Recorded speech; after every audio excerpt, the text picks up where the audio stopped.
Imagina una ciudad que domina el mundo conocido, pero no logra gobernarse a sí misma cuando las puertas se cierran. Roma, vista de lejos, es orden, mármol y ley. Vista por dentro, de noche, es algo diferente. Largos pasillos iluminados por lámparas, pesadas cortinas que amortiguan voces, salas donde el poder no necesita justificarse, solo ejercerse. La élite romana entendía perfectamente el valor de la imagen pública, virtud durante el día, disciplina ante el pueblo, discursos sobre honor, tradición y familia. Pero existía otro imperio coexistiendo con el oficial, invisible, no registrado, sostenido por el silencio de aquellos que tenían todo que perder. Un imperio donde la intimidad no era refugio, sino moneda. Lo que estás a punto de escuchar no se refiere a un único escándalo, ni a un nombre aislado. Se trata de un patrón, un lado poco comentado del Imperio Romano, porque hablar de él exige admitir que el poder no se limitaba a las leyes o a los ejércitos. Avanzaba sobre cuerpos, deseos, vergüenzas y secretos. Avanzaba exactamente donde nadie podía testificar sin comprometerse. Estas prácticas no se discutían en plaza pública, no necesitaban serlo. Bastaba que fueran conocidas lo suficiente para generar miedo. El terror no venía de la violencia abierta, sino de la posibilidad constante de exposición, de ser elegido, de ser llamado, de descubrir que en la Roma de los poderosos, hasta lo que era íntimo podía ser exigido como prueba de lealtad. Este no es un relato para impactar, ni para absolver. Es una invitación al silencio atento, porque toda sociedad que transforma la intimidad en instrumento de control deja marcas profundas, incluso cuando intenta borrarlas de la historia. Y la pregunta que queda antes de avanzar es simple e incómoda.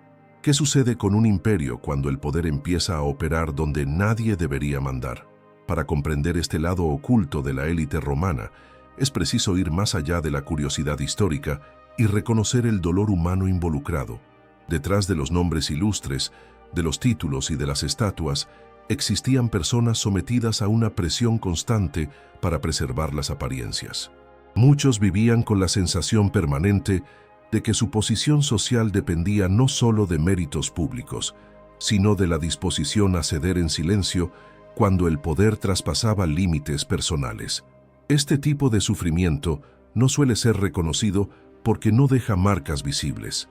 Se manifiesta en la ansiedad constante, en el miedo a errar un gesto, en el cuidado excesivo con palabras y miradas. Quien formaba parte de la élite sabía que la intimidad, una vez expuesta o exigida, se convertía en un vínculo de control, y este vínculo era duradero. No se rompía con el tiempo, solo se profundizaba. Hay algo profundamente perturbador en vivir sabiendo que aquello que debería ser inviolable puede ser usado en tu contra en cualquier momento. Personas que ya han experimentado ambientes abusivos, jerarquías impredecibles o relaciones basadas en la humillación reconocen este sentimiento. Es el miedo que no grita, pero que se instala, que no paraliza de inmediato, pero corroe poco a poco. En la Roma imperial, este dolor era amplificado por la imposibilidad de denuncia. Hablar significaba perderlo todo: posición, familia, reputación. El silencio no era una elección moral, era una estrategia de supervivencia. Y con el tiempo, este silencio moldeaba comportamientos, rompía resistencias internas y normalizaba aquello que nunca debería haber sido normal. Reconocer este sufrimiento es esencial para no transformar la historia en un espectáculo vacío, porque detrás de las narrativas sobre los excesos de la élite, existieron vidas que aprendieron a convivir con la vergüenza como parte de lo cotidiano. Vidas que sobrevivieron, pero cargaron con marcas invisibles. Y es a partir de este dolor silencioso que el verdadero funcionamiento de este sistema comienza a revelarse. En el corazón del Imperio Romano, el poder no se sostenía solo por legiones o leyes, dependía de una compleja red de lealtades personales, favores cruzados y miedos cuidadosamente administrados. La élite, senadores, generales, antiguas estirpes familiares, vivía demasiado cerca del centro del poder para sentirse segura, y cuanto más cercana, mayor la exposición.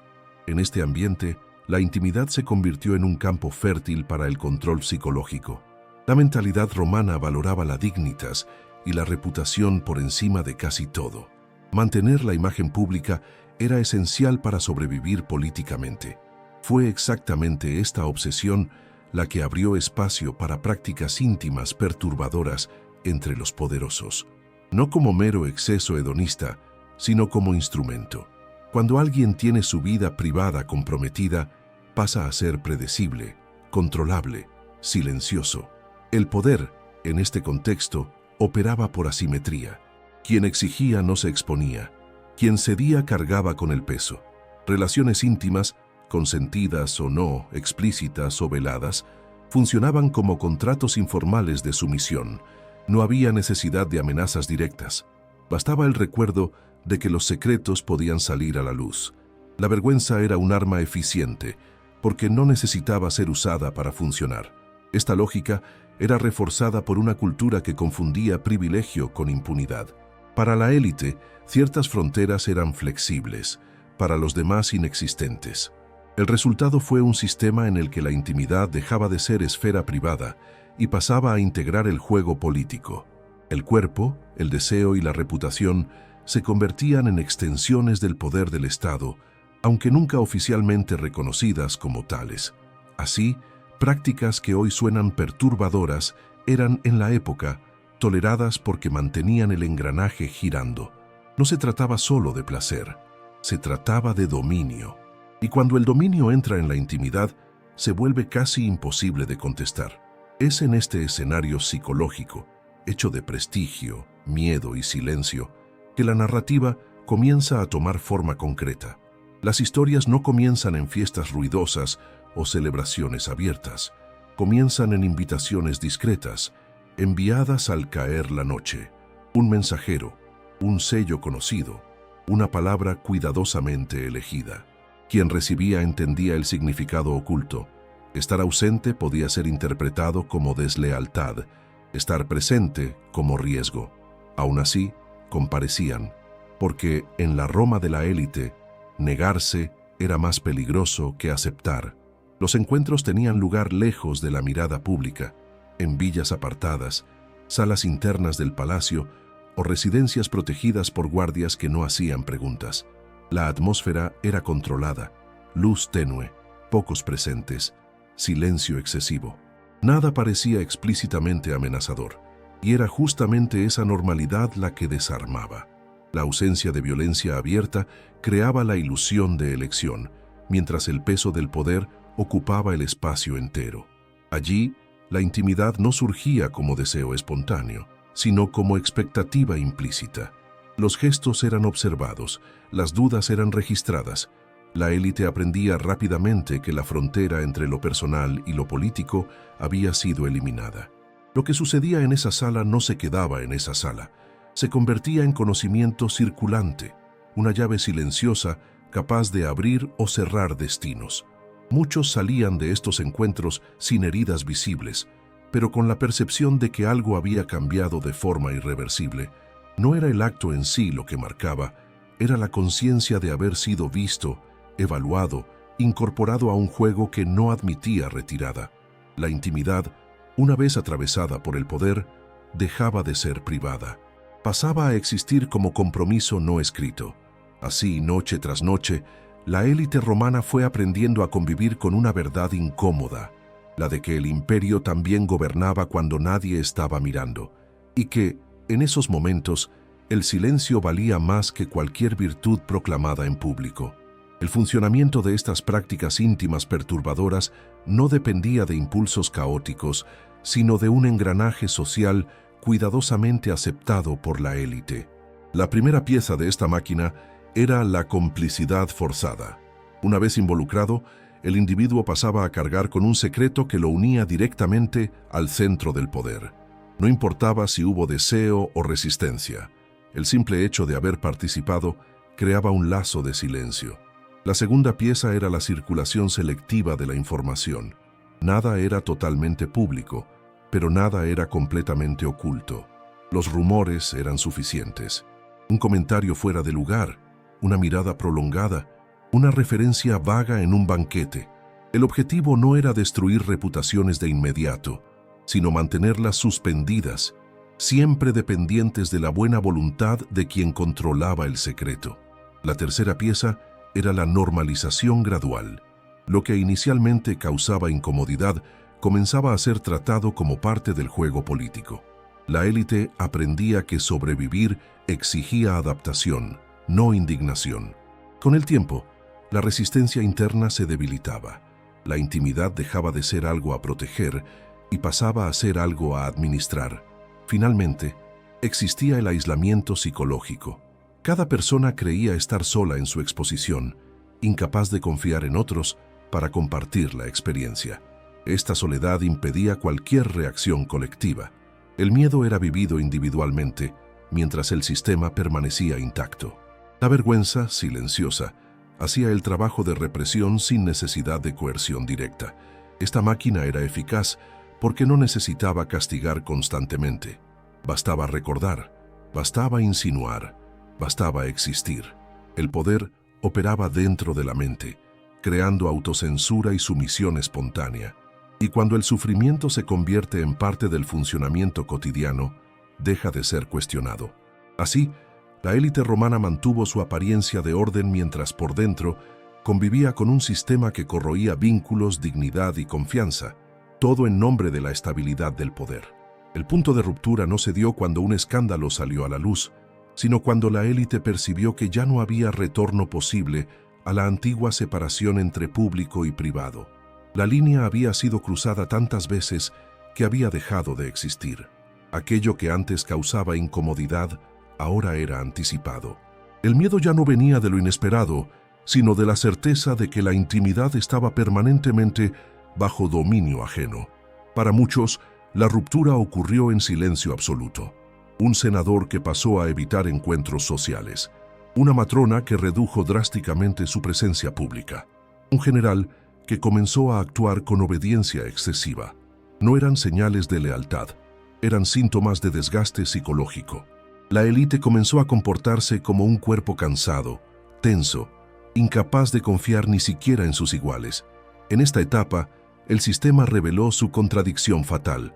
Al corroer la dignidad íntima de quienes sostenían el imperio, el poder también corroía su propia base. El control absoluto producía sumisión, pero no producía estabilidad emocional.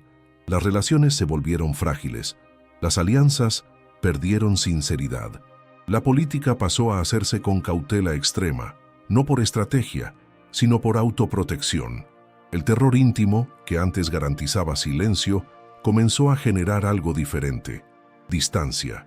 Y la distancia, en regímenes basados en proximidad y lealtad personal, es peligrosa. El miedo excesivo no fortalece el poder, lo aísla. Cuando todos temen demasiado, nadie confía lo suficiente para sostener el sistema. Este fue el verdadero punto de ruptura. No un levantamiento inmediato, sino la comprensión colectiva de que algo esencial había sido roto. La intimidad, una vez violada como método político, no podía ser restaurada por decreto, y un imperio que gobierna por la humillación constante acaba rodeado de personas físicamente presentes, pero emocionalmente ausentes.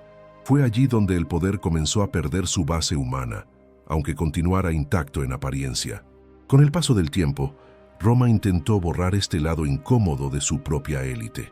Los cronistas prefirieron exaltar campañas militares, reformas administrativas y logros arquitectónicos. Lo que sucedía detrás de las puertas cerradas fue relegado a notas marginales, rumores y relatos fragmentados, no porque fuera irrelevante, sino porque exponía algo que el imperio no quería admitir: la fragilidad psicológica de quien gobernaba. Los ecos de estas prácticas íntimas atravesaron generaciones. La desconfianza pasó a marcar las relaciones políticas. La proximidad con el poder dejó de ser vista solo como privilegio y pasó a conllevar un riesgo silencioso. La élite romana, que antes se enorgullecía de su cohesión, se volvió más cautelosa, más reservada, más inclinada al aislamiento emocional. El miedo aprendido no desapareció con el cambio de gobernantes. Historiadores posteriores enfrentaron dificultades para interpretar estos vestigios. Muchos relatos parecían exagerados, contradictorios o moralmente cargados, pero el patrón se repetía con la frecuencia suficiente para no ser ignorado. Donde había concentración extrema de poder, había también relatos de intimidad usada como herramienta de control. El problema no era un individuo específico, sino la lógica que permitía tales prácticas. Estos ecos también influyeron en la forma en que el imperio pasó a legislar sobre moralidad y comportamiento privado. Intentos de restaurar buenas costumbres surgieron no como expresión de virtud, sino como reacción a excesos que habían corroído la confianza interna. La ley intentaba contener aquello que el poder había liberado. Así, el impacto de estas prácticas no se limitó a las víctimas directas. Moldeó comportamientos, silencios y elecciones durante décadas. Porque, cuando la intimidad se convierte en territorio político, sus consecuencias nunca quedan restringidas al momento en que ocurrieron. Se extienden, discretas, persistentes, difíciles de erradicar. Al reunir estos fragmentos, lo que se revela no es un catálogo de excesos aislados, sino un retrato inquietante de cómo el poder puede deformar el espacio más íntimo del ser humano. La élite romana creía gobernar el mundo por medio de leyes y legiones, pero permitió que otra forma de dominio creciera en silencio. Una que operaba por la vergüenza, por la exposición velada y por la disolución lenta de la dignidad. Estas prácticas rara vez dejaron pruebas claras porque no las necesitaban. Su efecto era psicológico, no documental. El miedo a ser visto, recordado o citado bastaba para garantizar obediencia. La intimidad, una vez transformada en instrumento político, dejó de pertenecer al individuo. Se convirtió en una variable a ser administrada por el poder. Lo más perturbador es percibir que este mecanismo no depende de una cultura específica ni de un período distante. Reaparece siempre que la autoridad traspasa fronteras que deberían ser inviolables, siempre que el silencio es recompensado, siempre que la vergüenza se convierte en moneda. Roma no fue la última sociedad en aprender o en ignorar esta lección. Al final, quizás el verdadero legado de este lado poco comentado del imperio no resida en las historias que nos han llegado, sino en aquellas que nunca pudieron ser contadas, en las personas que aprendieron a sobrevivir escondiendo partes de sí mismas, en los vínculos rotos sin testigos, en la normalización de lo inaceptable en nombre de la estabilidad. Y queda la pregunta que atraviesa siglos, sin exigir respuesta inmediata, solo atención honesta. ¿Qué sucede con una sociedad cuando el poder comienza a gobernar aquello que debería permanecer inviolable? Porque, cuando la intimidad deja de ser refugio, el silencio deja de ser elección, pasa a ser imposición.